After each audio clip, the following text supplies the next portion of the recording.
সাংবাদিকদেরকে হত্যাযোগ্য করে তোলা হচ্ছে। কিসের ভিত্তিতে? সোশ্যাল মিডিয়া, ইউটিউব, টিকটক এসব মিডিয়া ব্যবহার করে যারা উস্কানি দিতে পারেন তাদের উস্কানি দেওয়ার ক্ষমতার মধ্য দিয়ে, অন্য কিছু না। কিন্তু আমি তো কোনো রাজনৈতিক দলকে দোষ দেব না। কোনো রাজনৈতিক দল বলে নাই যে অমুক পত্রিকাকে কিংবা অমুক টেলিভিশনকে আক্রমণ করো কিংবা অমুক সাংবাদিকের দাঁত ভেঙে দাও। কোনো রাজনৈতিক দল বলেনি। এই কথাগুলো বলেছে ইউটিউবাররা। এবং কারা?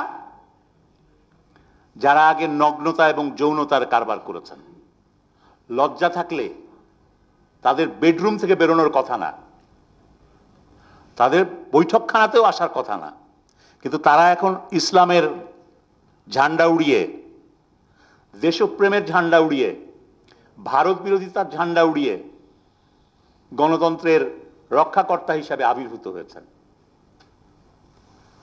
এই যে পরিস্থিতি, এই পরিস্থিতি থেকে তো আমাদের মুক্তি পেতে হবে। সেটা কিভাবে পাবো আমরা? আমরা বলেছিলাম যে মিডিয়া লিটারেসি দরকার দেশে। গণমাধ্যম সাক্ষরতা, গণমাধ্যম কি, গণমাধ্যমের কার কি ভূমিকা হওয়া উচিত, কি আছে, সেটা সম্পর্কে মানুষ যাতে সচেতন হয় এবং মানুষের মধ্যে সচেতনতা তৈরি করা দরকার। সেই সচেতনতা তৈরির জন্য কি সরকার কোনো কিছু করলো? করেনি, এখনো পর্যন্ত আমরা দেখি নাই। হ্যাঁ, কিছু হয়েছে।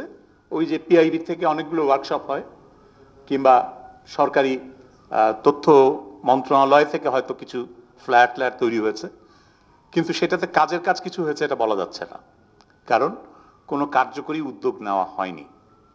একটা ইউটিউবের চ্যানেল আর একটা গণমাধ্যম প্রতিষ্ঠানের মধ্যে যে একটা বড় পার্থক্য আছে, সেই পার্থক্যটা হচ্ছে ইউটিউবে যিনি যে প্রচার করছেন তার ওইখানে কোনো সম্পাদকীয় বিবেক, বুদ্ধি, বিচার, বাছবিচার এগুলোর কোনো কিছুই প্রযোজ্য হচ্ছে না, এবং ওনার কোনো অ্যাকাউন্টেবিলিটির প্রশ্ন নেই। এখানে রোমিও মিডিয়া অ্যাকাউন্টেবিলিটি কমিশনের কথা বলেছেন, তো ইউটিউবার মিডিয়া অ্যাকাউন্টেবিলিটির কি হবে? আপনি মিডিয়ার অ্যাকাউন্টেবিলিটি এনশিওর করছেন, এটা দরকার আছে, ঠিক আছে, কিন্তু ইউটিউবার অ্যাকাউন্টেবিলিটি কি হবে? তারা যে সংবাদপত্রের হেডলাইনের ভুল ধরছে,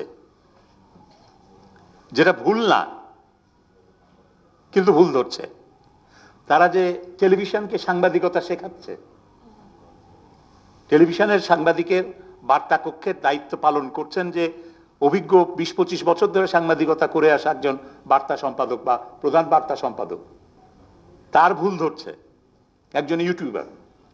তার সাংবাদিকতার শিক্ষা কি? তার সাংবাদিকতার যোগ্যতা কি? তার সাংবাদিকতার অভিজ্ঞতা কি? কিছুই নাই। অথচ ভুল ইন্টারপ্রিটেশনের উপরে ভিত্তি করে মানুষকে উত্তপ্ত করা হচ্ছে, উত্তেজিত করা হচ্ছে, এবং উত্তেজিত করে নানা ধরনের বিভ্রান্তি ছড়ানো হচ্ছে বিভিন্ন জায়গায়। এই পরিস্থিতি, এগুলোর দায় দায়িত্ব এই সরকারকেই নিতে হবে।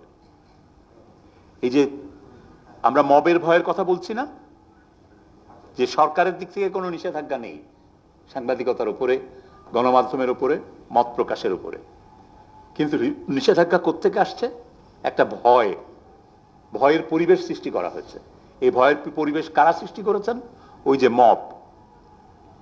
এই মবকে বৈধতা দিয়েছে কারা? এই মবকে উৎসাহ দিয়েছে কারা? প্রশ্রয় দিয়েছে কারা? কথাটা আসলে প্রশ্রয় বলাই ভালো। প্রশ্রয় দিয়েছে কারা? এই সরকার।